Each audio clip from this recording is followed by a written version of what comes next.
ทุกคนเนาะเป็นหน้าตาของสาวโสดน้ำใหม่สำหรับในวันนี้เนาะโดยสบายดีทุกคนเนาะนะก็เดินกันสิได้ทำสื่อแหละมีสื่อว่าจังไดเนาะซุกบ่อายุจากปีเลย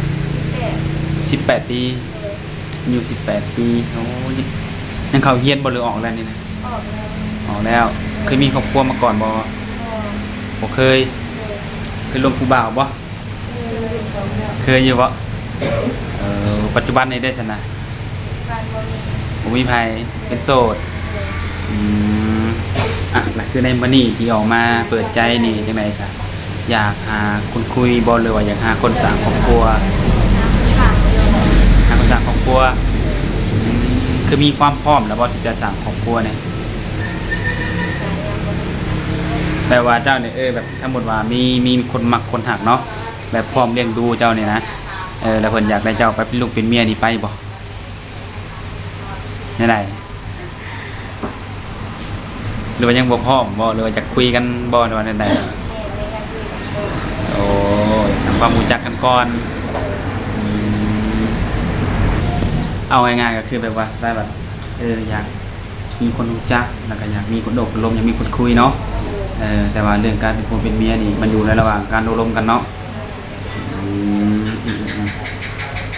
ถ้าเกิดว่าเมื่อใดเมื่อหนึ่งเนาะเจ้าได้สร้างครอบครัวนี่ออกเงินออกซ่านได้อยู่บ่เนี่ยหรือว่าต้องให้เพิ่นมาอยู่นำได้ ยังบอกบ่ได้บ่ครั้งแรกบ่ที่ถ่ายคลิปนี่เฉพาะเพิ่นจังเคินยังง่ายทุกคนเนาะคืนอายแบบนี้เวลาลมผู้บ่าวก็สิลมได้อยู่บ่เนี่ยนะได้อยู่ในการเปิดใจเนาะหรือว่าลงคลิปนี้มันก็สิมีผู้บ่าวหลายๆประเทศที่เห็นคลิปนี้แต่เจ้านี่สิจำกัดบ่ว่าต้องเป็นคนไทยคนลาวหรือว่าคนต่างประเทศจริงๆนะที่สิเข้ามาหาเจ้านี่นะต้องจำกัดหรือว่าทางใดก็ได้เนี่ยทางใดก็ได้ประมาณนี้แหละทุกคนเนาะคือเป็นครั้งแรกของน้องเพิ่นที่ออกมาเปิดใจเนาะก็อยากคืนอยากอายกะว่าบ่ค่อยเก่งปานใดแหละทุกคนเนาะก็คือว่าแหละทุกคนเนาะบางหากสนใจก็ลองคุยกับน้องเพิ่นได้บ่แน่การคุยแบบส่วนตัวน้องเพิ่นอาจจะคุยเก่งก็ได้เนาะ แล้วทุกมื้อได้เฮ็ดเวียกเฮ็ดงานหยังอยู่บ่ทุกมื้อนี่เฮ็ดเวียกหยังทุกมื้อนี่เสริมสวยเป็นเจ้าของเองบ่หรือว่าเป็นลูกน้องเพิ่นเฮ็ดดนแล้วบ่อาทิตย์ไปแล้ว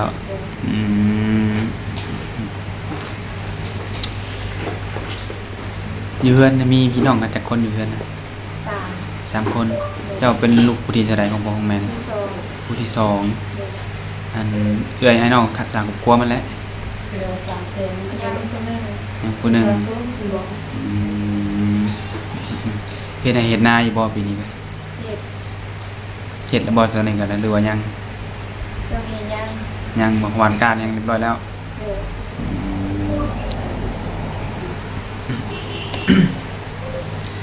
ทุกคนเนาะคือเฮาก็เนาะเราบ่เก่งการตักสิถามยังแหละทุกคนเนาะว่าซั่นซะถามไปบางทีเราก็อาจจะตอบบ่ได้หรือว่าอาจจะเขินเนาะแล้วก็บ่กล้าตอบแม่นบ่คือในมื้อนี้อยากเปิดใจนี่คือหาผู้บ่าวแม่นบ่แล้วน้องเนี่ยมักผู้บ่าวอายุหลายหรืออายุน้อยนี่ประมาณเท่าใดอายุน้องจังสิลมนำได้ประมาณ30ใหญ่อยู่30ประมาณ30บ่แบบ40 50นี่บ่ได้บ่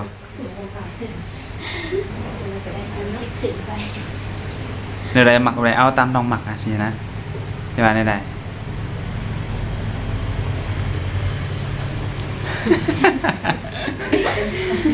จังไดประมาณ30เนาะถ้าแบบเพิ่นเกิน30นี่อยากทำความรู้จักกับน้องได้บ่เนี่ยได้คือกันเนาะเพิ่นอาจจะมีลูกมีเมียมาก่อนนี่ก็ได้คือกันบ่ได้อยู่เนาะศึกษากันลองเบิ่งเนาะ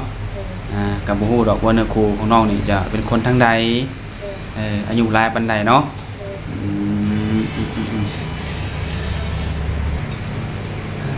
ก็ประมาณนี้แหละทุกคนเนาะคือน้องเพิ่นคือว่าอันแหละทางบริษัทเว้าแล้วเพิ่นอายแหละทุกคนเนาะมีโทรศัพท์ใช้บ่บริษัทมื้อนี้ มี มีอยู่เนาะทางติดต่อยังก็มีแม่นบ่มีหยังในทางติดต่อนะ เล็ก มีเฟซ LINE มีบ่ ยัง LINE ยังบ่ทันมี WhatsApp เด้ เอ็ดยัง แอปก็ยังมีแต่เฟซอย่างเดียวแม่นบ่ เลย โอ้แล้วมาเฮ็ดงานจังซี่นี่น้องว่างเวลาลบโทรศัพท์นี่เวลาใดเนี่ยกลางเว้นหรือกลางคืนเวลาว่างลบโทรศัพท์นี่ ก็คือก ลางคืนบ่โอ้เข้างานจักโมงสิเฮ็ดงานนี่ 8 โมง 8:00 นเข้างานไปเลิกจักโมง แล้วเลิก6 โมง ตามลูกค้าบ่แบบว่ามีลูกค้าต่อเรื่อยๆก็เฮ็ดไปเรื่อยๆแม่นบ่โอ้คันบ่มีลูกค้าก็ได้เลิกไวเนาะอืมเวียกงานเฮือนซานนี่น้องเฮ็ดได้บ่ ได้ อย่างเช่นแบบล้างถ้วยนึ่งข้าวให้อยู่เฮ็ดกินนี่ ได้ ได้เนาะ เลย อืมก็ถือว่าโอเคแหละทุกคนเนาะการเฮ็ดเวียกแบบเพื่อนชาตินี่ก็ถือว่าได้ทุกคนเนาะอืมก็หลายๆคนนั่นแหละที่จะแนมหาเนาะสาวโสดสไตล์แบบนี้ทุกคนเนาะบ่ค่อยเว้าบ่ค่อยว่าปกติคนมักไปเที่ยวอยู่บ่ บ่ค่อย บ่ค่อยได้ไปบ่ เลย แบบหมู่ชวนไปเที่ยวนี่เคยปฏิเสธอยู่บ่หรือว่าชวนไปโลด เคยปฏิเสธเลย เออ นั่นแหละทุกคนเนาะบ้านน้องอยู่ไกลบ่จากเฮ็ดงานนี่ ไก่ ไกลบ่ไปมาจังไดนี่ นั่งรถ นั่งรถ2 แถว เลย บ่โอ้มันก็ต้องมีค่ารถค่าหยังแต่ละมื้อนี่เนาะ เลย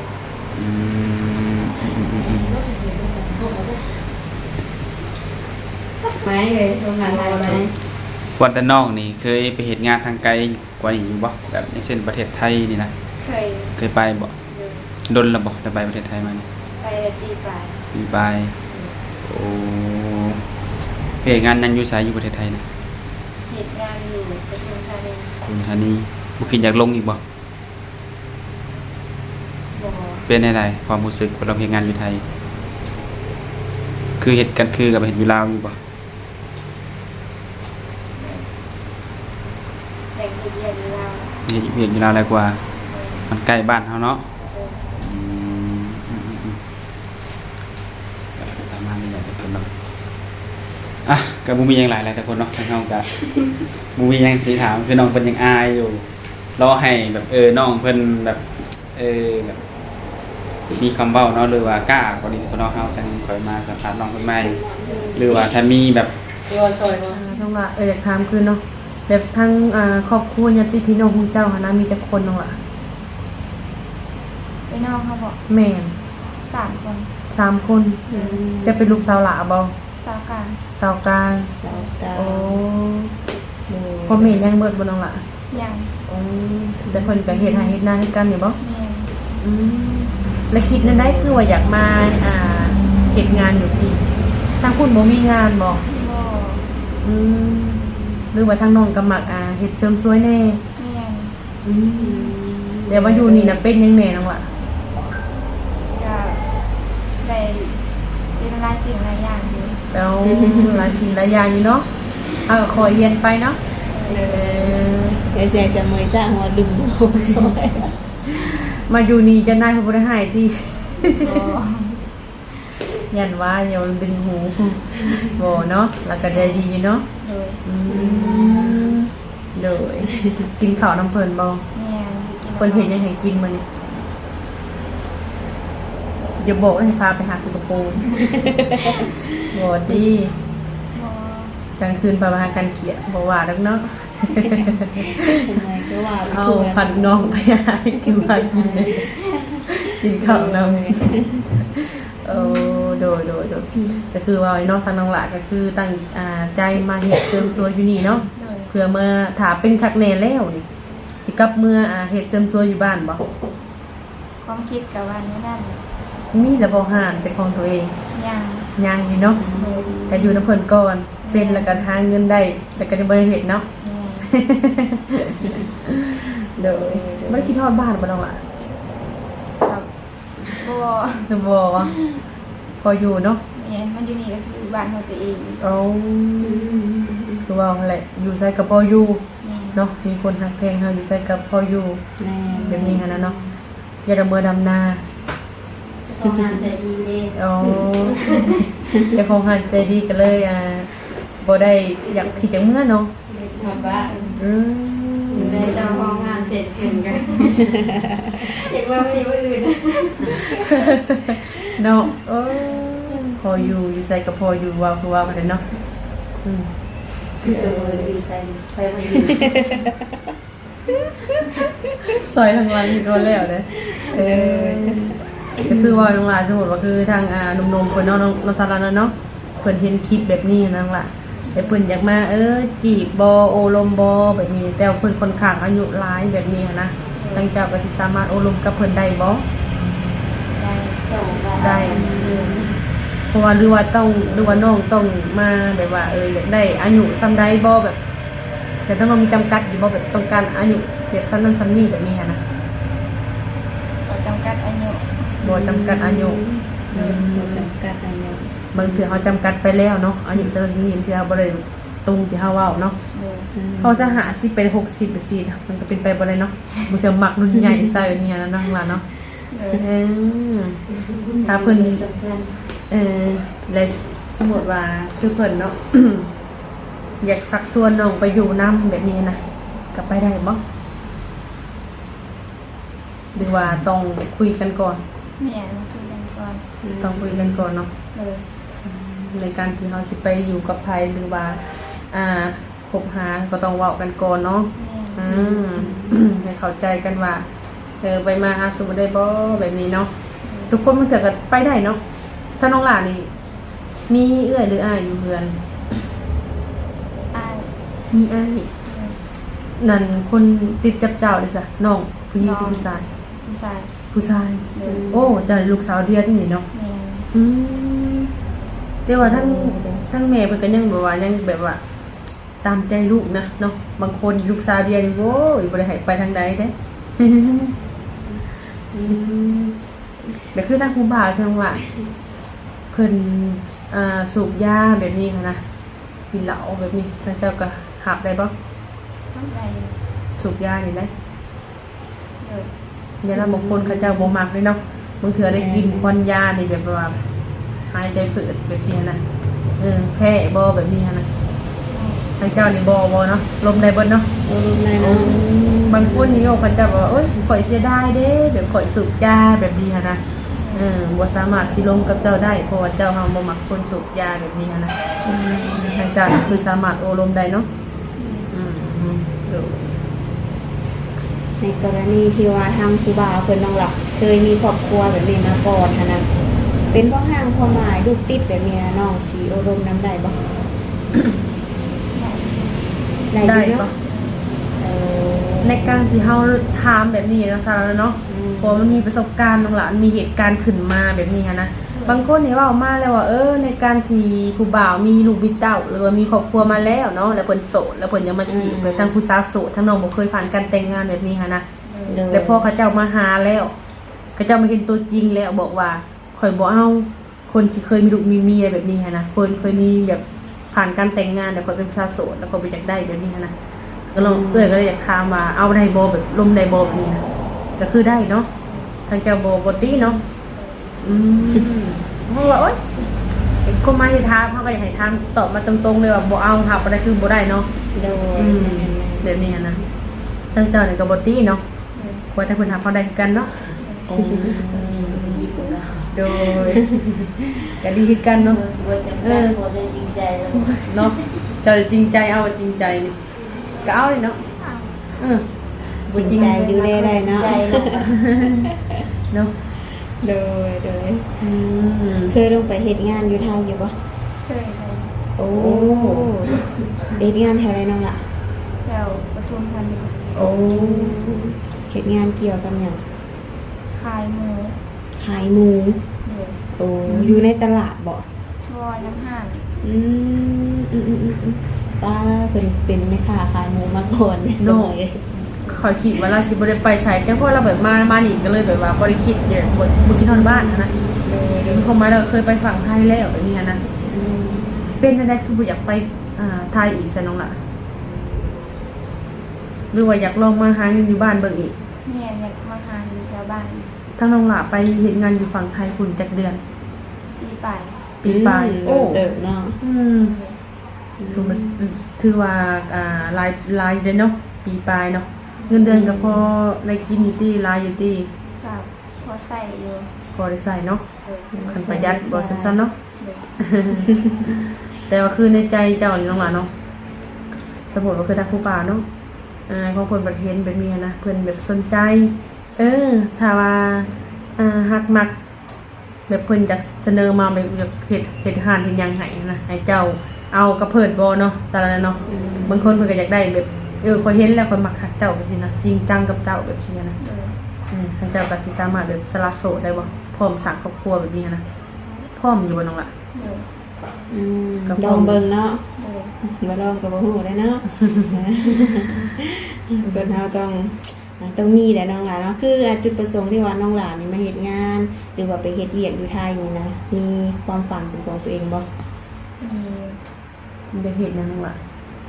เสริมสวย มักในทางนี้เนาะ เลย โอ้เสริมสวยเพิ่นว่า แม่น ผู้ดีแหละหุ่นห้อยเพิ่นกันเนาะเข้ากันอยู่เด้ จะเสริมสวยแม่นบ่ แม่นหน้าตาเด้ แม่นคนเฮาคือว่าเขาแหละมักในมักแบบใดเฮาก็ต้องอยากได้แบบนั้นมันก็เฮาก็สิเป็นง่ายแน่ฮะนะเนาะมักเสริมเพื่อไปขายอันเสือก็บ่ว่าดอกน้องหลานเนาะเออ คือน้องกับผู้จบผู้งามเนาะแบบผู้บ่าวสีขาวมาจีบแบบนี้น้องหล่ะต้องจำกัดบ่หน้าตาผิวพรรณรูปร่างเพิ่นแบบนี้นะ บนตาบอดข้างหนึ่งก็เอาบ่ซะเพราะน้องเขาก็ต้องทางเผื่อไว้เด้ เสมอกันเนาะ เอา มันก็สิบ่มีแล้วว่าเนาะนั่นน่ะ เอาบางคนก็มีกันบางคนก็แบบว่า ข่อยพิการแบบขอโทษขอญาตเนาะบางเทื่อบอกการตาข่อยแบบนี้นะแต่ข่อยอยากจะสามารถเบิ่งข่อยได้บ่หับข่อยได้บ่แบบนี้เด้เอามาทางเผื่อไว้เนาะบางคนเขาจะแบ มี บ หลายรูปแบบเนาะ แม่น เออ โยบางคนก็โอ้ยข่อยบ่ล้มแหละข่อยเฮ็ดอยู่เช้านี่ค่ะข่อยบ่กล้าล้มอย่าบอกข่อยพิการแบบนี้หั่นน่ะก็บ่เป็นจังนั้นล่ะเนาะ เบิ่ง ทาง ทาง เดียว นอกนี่บ่ทรงสิหายเต็มเนาะมักผู้บ่าวแบบนิสัยแบบได้สน้องหล่ะ ใส่แบบ สเต็ก หายบ่เพราะครัวที่หายบ่ เดี๋ยวคือตอบยากเดี๋ยวคือ มักแบบไรมักผู้บ่าวใจดีเทคแคร์ดูแลจริงใจแบบนี้บ่ เนี่ย รุ่นแบบว่าใจห้อน สเปกแล้วถามสเปกว่า ก็สเปคเนาะเอาง่ายๆใช่เนาะก็อยากทุกคนเฮากับแบบว่าหน้าตาได้ก็ได้โค้ดแต่แบบว่าใจน่ะจริงใจต่อเฮาดูว่าหักครอบครัวเฮาเนาะหักพ่อแม่เฮาแบบนี้นะหักได้ในครอบครัวเฮาแหละเนาะเพิ่นดีกับเฮาแม่นบ่เฮาก็สามารถหักเพิ่นได้แม่นบ่หน้าตาเพิ่นก็ยะหน้าตาเพิ่นสิเป็นจังไดแบบขอแต่หักเฮาหักเพลงเฮาหั่นน่ะเบิ่งแยงเฮาได้แบบนี้ฮะเนาะบางเทื่อบางคนเนี่ยเนาะหน้าตาดี แต่ว่านิสัยบ่ดีกับมีคือกันเนี่ยเป็นบ่ล่ะในการจะสิสร้างสายกับคนหรือว่าสิคบหานี่เนาะต้องหลักก็คือนิสัยต้องดีน้องหลานเนาะใจดีแบบนี้ค่ะนะบางคนในการที่เขาหาเฮานี่หักแต่เฮาบ่ได้เด้ต้องหักพ่อแม่เฮาแม่นบ่บางคนนี่หักพ่อแม่เป็นหยังก็บ่ทานนี่แล้วแต่บ่ค่อยบ่หักเจ้าเด้หักแต่ลูกเจ้าพ่อแม่ก็บ่เจ้าบ่หักสินะ มันก็สิมีมุมมองแบบนี้แหละ นี่นะเสมอนะ ก็มีกัน มีอย่างกระทำเสมอเป็นไรเพราะว่าประสบการณ์เป็นไรน้องละ แม่น ลายอะไรเลยถึกตัวนี่ก็รอบหนึ่งเลยบ่ บอกคือทางน้องมาเปิดใจแบบนี้กันมีทางติดต่อให้ทางผู้บ่าวกันน้องละมีอย่างดินอยู่บ่ลาย ลายยังไม่ได้มีแต่ดี เฟซเนาะ เลย แต่ก็บ่เป็นหยังสิให้อันเจ้าของห้านเพิ่นตั้งให้เจ้าเด้อ ตั้งเป็นอยู่เนาะหัวหน้าจะตั้งให้ เดี๋ยวเสียงเบาๆเนาะเสมอเนาะหมู่ว่าทางผู้บ่าวสิได้ยินอยู่บ่ว่าผู้สาวเว้าหยัง มักครูบาแบบใด แต่ขอน้องเพิ่นเป็นคนแบบว่าแบบออกขี้อายนิดหนึงในการเป็นคนมักเว้าหั่นน่ะเนาะบ่คือกับซาลาน้อย แม่นบ่อะไรเนาะซาลาน้อยเว้าหลาย มาเฮียนเนาะจังเลยเอาเด้สิโลนวันสวรรค์ โดยนั่นแหละเนาะตัดเจนแบบคือหมู่รุ่นราวคราวเดียวกันเนี่ยล่ะแบบพระเจ้าเป็นยังไงวะ มีครอบครัว แม่ แล้ว มี แห คร ละ อบครัวเบิดแล้วบ่ แม่มีบ่จ้ะ เออแสดงว่ายังแต่น้องเนาะอีกบ่โดนได้น้องไรเดี๋ยวก็มีครอบครัวคือทางน้องนี่ทำเฮียนฮอดแสนน้องล่ะ มอสี่ ม .4 ออกจากโรงเรียนกลับไปหาเวียกเฮ็ดงานบ่ แม่ โอ้ คือบ่เรียนต่อนั่นล่ะ อืม บ่มีเงินสดไปโรงเรียน ฐานะครอบครัวเป็นอะไรสนองวะ จ้ะ รวยบ่ บ่ด้วยเนาะแบบเขาอยู่ก็กินบ่ บ่กินแม่ เขาอยู่ก็กิน ก็ยันว่าเนาะบางเดือนยังได้ก็ได้เบิดเนาะก็คือครอบครัวก็คือว่าทำมาหากินพออยู่พอกินเนาะ เด้อ พอได้คุมปากคุมท้อง แม่ แต่คือทางเรื่องของน้องอะนะแบบว่าติดกับทางแบบทางหนีบ่แบบทางใหญ่ทางยางแบบ บ่ นี้แต่ในการที่เราไปเห็นทานเชิญเพื่อเห็นอยู่บ้านเรา โอ้มีดินมีดอนนี่เป็นจังละสิบุกหานเห็ดเชิมสวยนี่ พอมี พอมีอยู่เนาะแต่ว่าทางบ้านของน้องนี่มีหานเชิมสวยหลายหานอยู่บ่ บ่มี โอ้คันเจ้าบ่มีเจ้าไปเห็ดเจ้าสิได้ดีจังละเลยว่าเนาะในการใส่งบนี่หลายว่าการเชิมสวยนี่ก็บ่ฮู้บ่ผู้บ่ได้ซื้อเนาะบ่ฮู้บ่ได้ถามราคาเนาะถ้าว่างบในการสิเฮ็ดเชิมสวยทาว่าหลายบ่มันก็เฮาค่อยไปแต่นิดแต่ละหน่อยเนาะคือหานสระผมนี่แหละอันน่ะบ่นอันน่ะอ่างสระผมอีหยังเนาะก็เอิ้นเตียงหั่นน่ะหลังจากเคยซื้อ 3,000 นี่ก็ 6,000 กว่าเด้เพิ่มขึ้นมันทบครึ่งเลยเนาะสมมุติว่าเป็นแล้วน้องล่ะเป็นเสริมสวยเรียบร้อยแล้วนี่น้องล่ะสิอยากกลับ ไปเลยว่า บ่ อยากกลับไป อยากกลับไปเฮ็ดนะเฮ็ดเชิงทัวอยู่บ้านเจ้าของนี่บัดงบในเรือนนี่มีอยู่บ่งบเจ้าเองนี่มีอยู่บ่สิไปตั้งห้าน ยังบ่ทันมี ยังบ่มีเนาะ คิดไว้ซื้อ สมมุติว่า สมมุติว่าเฮ็ดแล้วเนาะไปเฮ็ดงานอยู่ไทยลืมเลยการที่เรียนมา สิบ่ได้เป็นอันนี้ติเนาะ เรียนติดที่เสมอเลย แม่น เรียนมาลืมก็ แม่นสิได้ไปเรียนใหม่เลยค่ะเปิดนี่ก็คือว่ายังบ่มีงบตัวนี้น้องล่ะเนาะแต่ความฝันของน้องก็คือมักในด้านนี้เนาะ เลย เอาน้ำสร้างเพิ่นก็ได้หัวหน้าเพิ่นก็ได้น้องล่ะไปตั้งก่อนเอามาให้เพิ่นเนาะ เอานี่คือเพิ่นไหลไปรายเดือนบ่คือน้องล่ะมานี่เพิ่นไหลเงินให้จะบ่อ๋อเดือนเท่านั้นน้องล่ะอย่าบอกนะหัวหน้าบอกว่าตอนสัมภาษณ์เขาบอกเงินเดือนชุ่งนี่เด้อว่านี่เนาะเออ เดือนแรกหายเท่าใดเดือนต่อไปหายเท่าใดก็ว่าไป เนาะ ยังบ่เป็นเนาะยังบ่เป็นสิได้เดือนละ10 ล้านก็ว่า ให้ก่อนด้วยจ้ะ ก็คือว่าเลยเนาะเพิ่นก็ให้เพราะทางเราก็เก็บพร้อม บ่ง่ายก็เบิ่งผลงานเนาะ เฮาทันได้เป็นเพิ่นให้หลายก็เป็นไปบ่ได้เนาะแต่เพิ่นให้อยู่แล้วเนาะ3 ล้าน โอ้ยหยอกแซวโฉกแซวน้องเพิ่นเลยเนาะเพราะว่าทางเพิ่นเป็นคนต่างถิ่นหั่นเด้จังได้ติดลื่นกันง่ายถ้าบ่พาน้องเพิ่นหยอกวัวๆไปถึงเงาง้อยเด้ในการสัมภาษณ์บ่ได้ถ้าว่าทางเสมอกับสารน้อยครับกันได้ตัวขอภัย FC เนาะ โดยจังไดก็มีแต่ว่าทางน้องกับผู้พ่อคนดีๆเนาะน้องละเข้ามาในชีวิตนั่นแหละ แม่ ดีบ่ดีก็ให้ทางน้องนี่ศึกษาเอาเนาะน้องละเนาะ แม่ คนใดคิดว่าบ่แม่นก็คือตัดออกจากชีวิต แม่ คิดว่าคนนี้สามารถดูแลเฮาได้ครอบครัวเฮาได้เนาะก็คอยคบหาเป็นชิวเป็นแฟน แม่เนาะเอาสิทุกคนใดจริงจังกับเฮาเลยเนาะหักแพงเฮาหักแพงพ่อแม่เฮาแหละน้องล่ะเนาะบ่ว่าสิได้แจงให้แล้วความไปปานเจ้าของห้างบ่ได้ ไปแล้วขอบ่เมื่อเด้อว่าซั่นเนาะทางเฮาก็สิว่าอย่างหลายสาระเนาะ โดย